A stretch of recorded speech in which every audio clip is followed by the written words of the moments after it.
L'expression « prendre sur soi ». Vous connaissez? Alors peut-être que vous faites partie de ceux qui l'utilisent plus ou moins régulièrement. Si vous nous suivez depuis quelques temps, eh bien vous avez déjà appris que cette expression, personnellement, je la déteste.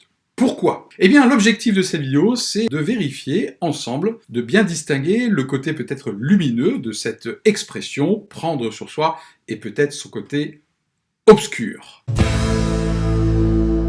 Voyons d'abord le côté lumineux de cette expression.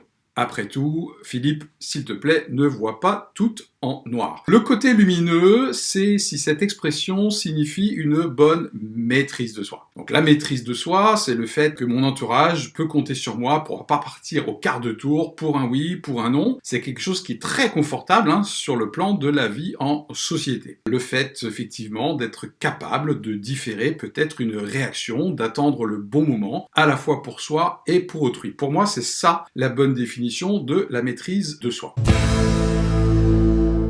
Alors c'est quoi le côté potentiellement obscur? Qu'est-ce qui fait, Philippe, que tu détestes cette expression?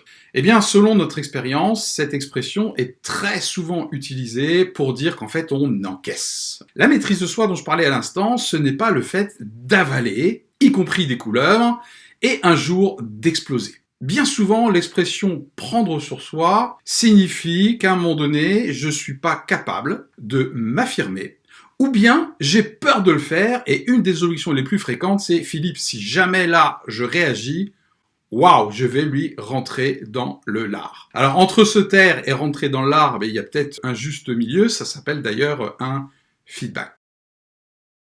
Allez, on termine par un exemple, je reconnais caricatural, les belles-mères vont me détester. Peut-être pas la mienne d'ailleurs, puisqu'en fait, peut-être je suis une exception, mais je m'entends très bien avec elles, ça vous le savez aussi, puisque je l'ai déjà souvent signalé. Admettons, plus sérieusement maintenant, qu'effectivement, votre belle-mère, depuis des années, ne cesse de vous critiquer avec des messages qui montrent qu'elle ne vous a jamais accepté et qui attaquent du coup votre personne, vos qualités de père ou vos qualités de mère, par exemple, par rapport à son petit-fils ou sa petite-fille. Et puis ça fait des années que vous encaissez, et puis c'est une personne quand même que normalement vous êtes amené à voir de temps en temps, donc c'est une situation gênante. Prendre sur soi dans ce cas-là signifierait la boucler, la fermer. Peut-être que dans ce genre de situation et cet exemple, eh bien, il faudrait, sans peut-être se faire d'illusions, ce que je veux dire, c'est que la relation peut-être avec cette belle-mère est, même si je m'affirme. Oui, mais l'enjeu, comme souvent en communication interpersonnelle, il est d'abord du côté de l'émetteur du message, et sans forcément avoir d'illusions ou d'attente vis-à-vis du récepteur. Donc, ce qui est important, c'est que, à un moment donné, je puisse faire un feedback, au moins exprimé à ma belle-mère. Par exemple, écoute, là tu viens de me dire cette phrase, comme quoi je suis une mauvaise mère. Je ne sais pas si tu t'en rends compte, mais c'est une phrase qui est méchante, en tout cas elle me fait très très mal, et elle me donne vraiment le sentiment que tu ne vois en moi aucune qualité, et j'aimerais vraiment que ça s'arrête. Voilà, j'avais besoin de te le dire.